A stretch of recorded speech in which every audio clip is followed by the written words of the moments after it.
I am an apostle.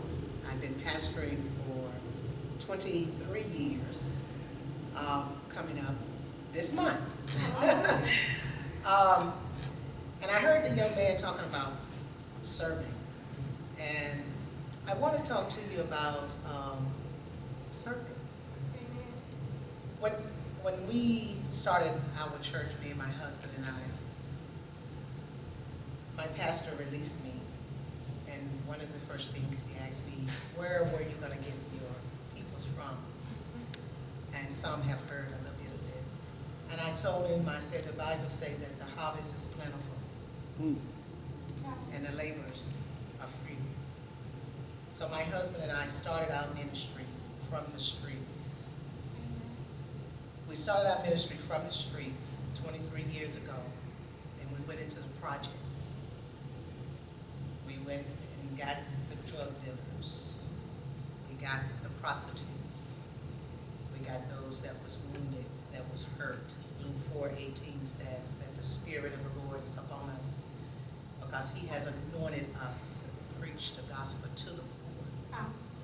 And that's what my ministry, our ministry rather, is all about. We take the outcast of people that other peoples look down on, and other peoples think that they are more above the people that God has given us in the city equipment.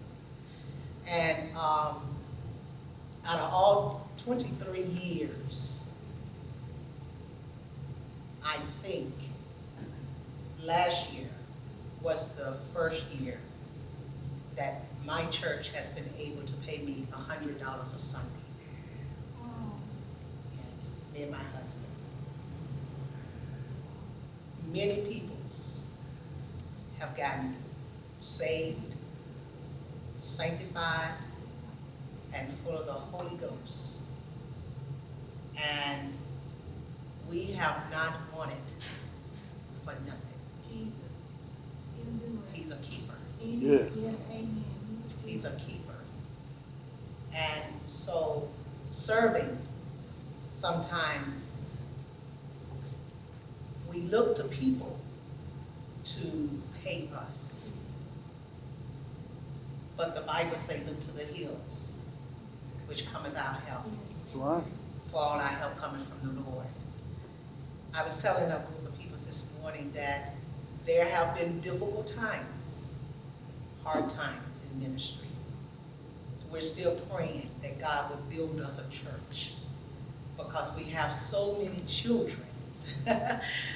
We got babies that we don't even have classrooms for, that need to have their own church ministry, the babies' nursery. I've been preaching over children's crying. Coming in like that, some coming in their mother's arms for years. But I've learned how to continue to preach over all of the baby's noise. It's just like God has blocked it out of my spirit. But I heard you say that ministry sometimes is tough, it's rough.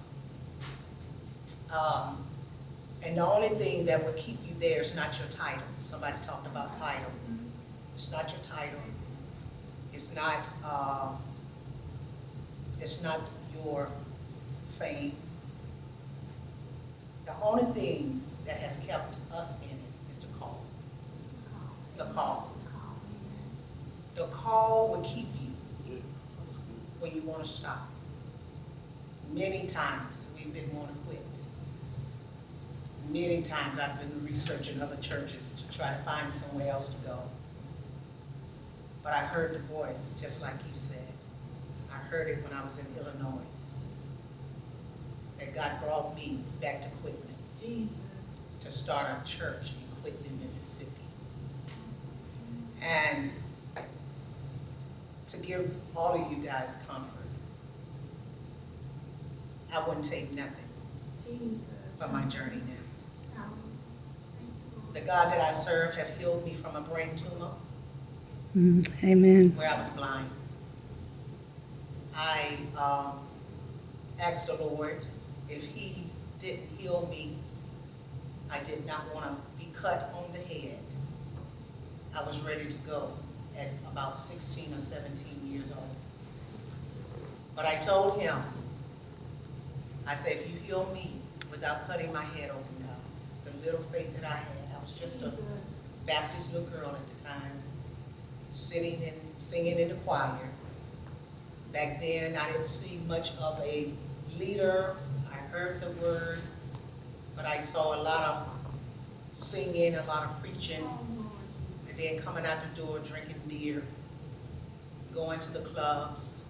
That's the environment I was raised in my home church, in the Baptist religion. But I knew it was more. I knew that God had more. And I sought after him for that more. And so God healed my brain tumor. Praise God. Hallelujah. I don't take medicine. Jesus. I had seizures. My seizures had gotten to the place where the doctors wanted to take me off the highway.